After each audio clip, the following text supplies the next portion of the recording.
María Luján Batallán está buscando títulos. Estamos aquí para conmemorar, entonces, decíamos antes, el Día Nacional de los Afroargentinos y de la Cultura Afro, y estamos en compañía de Xavier Ortuño, que es coordinador del programa Afrodescendientes del Ministerio de Cultura. Javier, gracias por estar con nosotros. Y quería consultarte, más de un siglo de invisibilizados, el censo del 2010 dio 150.000 personas que se autoidentificaron como afrodescendientes, 92% de ellos argentinos. Sigue habiendo resistencia a la visibilización de la comunidad afro en Argentina. ¿Podés decirnos cuáles son los principales aspectos de la discriminación que persisten hasta hoy? Muy buenas tardes. ¿Qué tal, Javier? ¿Cómo estás? Bien, bueno, ahí en el día hasta aquí en 2014 tenemos que terminar de configurar lo que es esta identidad nacional que somos los argentinos, y para eso tenemos que empezar a trabajar fuertemente sobre la discriminación y el racismo, que es una discriminación estructural que ha tenido el Estado argentino desde la generación del 80, pero que hace 10 años empezó a revertir la historia generando políticas de inclusión, de visibilización, y trabajando por la inclusión de aquellos sectores que fueron desplazados y marginados por la historia argentina y por las políticas neoliberales económicas que pasó del país. Sí. En ese sentido, la población afroargentina siempre ha estado secada y sesgada de la historia nacional y no se les ha incluido en ningún aspecto ni político, social, cultural, Sí.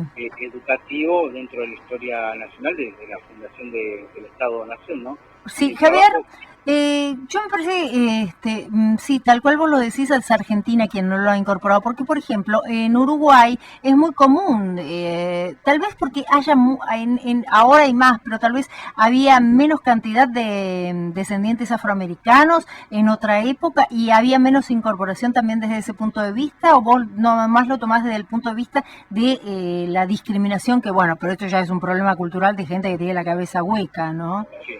Sí, no, mira, el problema en la Argentina desde hace un siglo atrás, un poquito más, en donde se empieza a generar, como te repito, desde la generación de 80, una política de visibilización de la población afroargentina en este país. ¿Cómo se daba esa invisibilización, como vos decís? Primero, eliminándolos del censo nacional de hogares. Perdóname, disculpame porque yo realmente desconozco el tema y calculo que mucha gente también. ¿Cómo que los eliminaban del censo nacional? En 1778, el censo de Virrey, y que se hace, es el último censo que se censa la población afroargentina. Luego, de esos censos se saca la pregunta si había algún africano dentro del seno familiar. Esa pregunta fue variando en años anteriores también, y se lo cambió por mulato, pardo, y derivó en el trigueño que conocemos todos. Que es un proceso de blanqueamiento de la sociedad, tener el concepto afro, pasar al pardo, mulato, trigueño, ¿sí? Como ir descolorando a la población hasta eliminar ese concepto. Entonces, ahora, si no tenemos estadísticas de cuánta gente hay, ¿cómo podemos trabajar sobre políticas públicas, no? Sí, desde mi ignorancia me gustaría que me dijeras, por ejemplo, yo ahora estoy viendo, y no sé si lo voy a expresar bien o tal vez sea, pues me enteré de que hay maneras que pareciera que uno los dice normalmente y son discriminatorias, habrás visto que hay muchísima población que viene de distintos países y que son negros, que están vendiendo anteojos o que venden anillos y demás. Suponete, decirle a estos chicos que son negros, ¿está mal? Sí, está mal. El concepto de negro en el mundo tiene el de negro y blanco, especialmente como colores, ¿sí? Uno, si se fija en el concepto de negro, es oscuro, malo. Claro, y sí, porque te dicen, me las vi negras cuando te las ves mal. Tal la cual. bolsa cayó en New York y cayó la bolsa, es un día negro, hay una mano negra y todo lo negro está relacionado con lo malo. Bueno, pero vos Eso fíjate, se lo ponemos a una persona, sí, esa persona cómo se siente. Ahora, también tenemos los ejemplos de que existió, bueno, en este caso la negra Sosa, el negro Dolina. sí, y yo Son cuando dos quiero a una amiga personas, mía le digo negrita, negra, o sea, exactamente, pero para mí el es concepto una no está connotación discutido, no está positiva. debatido, claro, bueno, para vos. Y hay mucha gente que sí, que es positiva, pero para otra mucha gente el insulto más común en la sociedad argentina, ¿cuál es? Ah, negro de Dolina. M, sí. Perdón, bueno, Sí, sí, sí, no, está bien, está que bien. salió, pero ese es el concepto. Es cierto. Ahora, nunca uno insulta a otra persona diciéndole blanco de M. Entonces, tenemos que empezar a analizar las palabras y ver cuál es el racismo. Eso es racismo. Eso es racismo. Y Claro. está en el lenguaje. Y después hay otras formas de discriminación y racismo. Pero ¿cuáles son otras formas de discriminación que uno tal vez no se cuenta? Vos sabés que yo tengo unos amigos que son japoneses y demás, y qué sé yo, y un día, pero viste así comentando, porque había una publicidad hace muchos años, bueno, seguramente vos no te acordarás, que decía amarillo, lindo color, Sí, porque era sí. japonés. Y yo dije, Sí. bueno, porque es como de así amarillo, ¿no? Como va diciendo la raza.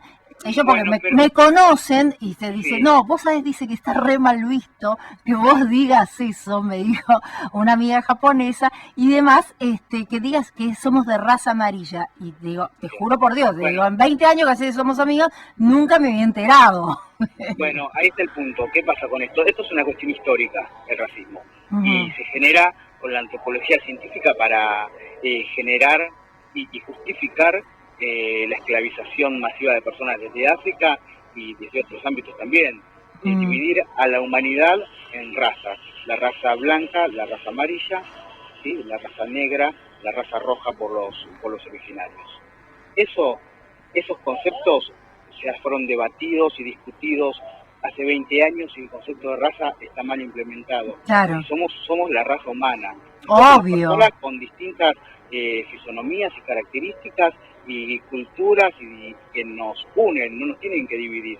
Pero bueno, hay un sistema que trabaja para dividir a la gente, para que no disfrute y que se pierda de la riqueza de la diversidad. De la diversidad, claro, exactamente. Pero bueno, tiene que ver con estas cosas que estamos hablando, y en la Argentina la población afro es mestiza, no tiene la tez de piel que puede tener un africano. Claro. Es una tez mestiza, que es el famoso cabecita negra, el que viene del interior. ¿Por qué el que viene del interior le decían cabecita negra? En Tucumán el 64% de su población en 1778 era de origen africano, en Santiago del Estero el 56%, en Córdoba el 30%, y así en todas las provincias hay un porcentaje muy grande, y en la ciudad de Buenos Aires había un 50%. No murieron todos con la epidemia de fiebre amarilla en la ciudad de Buenos Aires, sino que mucha población descendiente de esos esclavizados que tuvo la ciudad de Buenos Aires, que se fueron a la periferia y están hoy en La Matanza, en La Ferrera, en San Justo, en Lomas, en todas esas zonas. Hay muchas hay mucha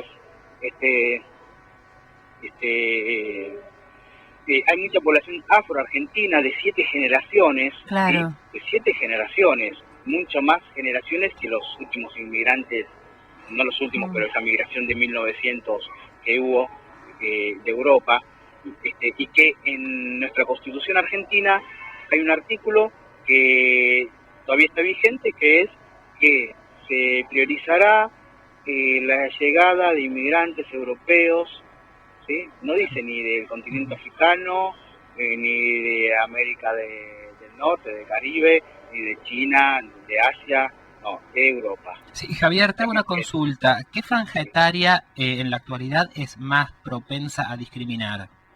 Yo creo que la discriminación no tiene una franja etaria. ¿Sabes por qué? Porque por diferentes estudios y charlas, y bueno, uno está en el tema trabajando permanentemente, eso está en el seno familiar. Ajá. Se traslada a la calle, al colegio desde la familia. Eso no se aprende ni en la escuela ni entre los amigos, eso nace de las casas.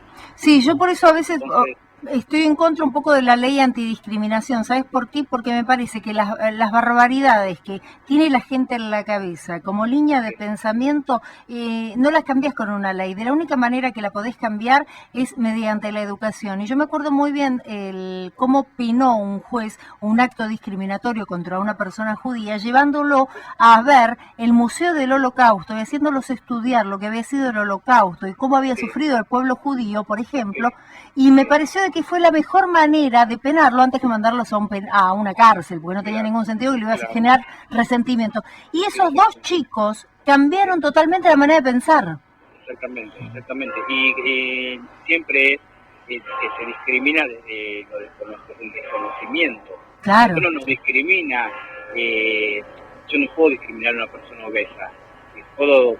Sé que es obesa por diferentes características fisonómicas, pero eso no me tiene que llevar a discriminarlo.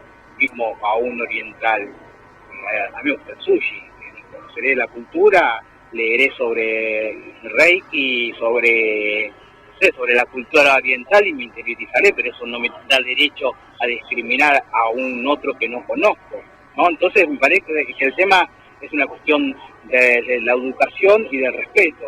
Totalmente. Creo que son bases, pilares fundamentales para trabajar estos temas y no esperemos que esto se trate, que sean los docentes que lo solucionen en un aula, porque no, eso soluciona desde la sociedad y con diferentes políticas, tanto desde el Estado, pero la sociedad civil tiene que tener un compromiso de dejar la comodidad y ser parte activa de la construcción de ciudadanía, ¿no?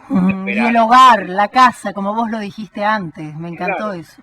Claro, hay valores que se aprenden en la casa y bueno, uno ahí es donde aprendemos un montón de valores que no los vamos a aprender en la escuela ni en la calle, ¿no? Seguro. Entonces me parece que es parte del compromiso del Estado estar trabajando. Y también hay que tener participación activa en las decisiones que se toman y opinar, debatir y cuestionar y que pensar diferente no nos hace a otro contrario, sino que es un pensamiento distinto y cada uno tiene una maduración distinta de las cosas, ¿no? No todos ya lo creo. Tenemos que tener el mismo tiempo para procesar los diferentes hechos. María Luján Matellán está buscando títulos.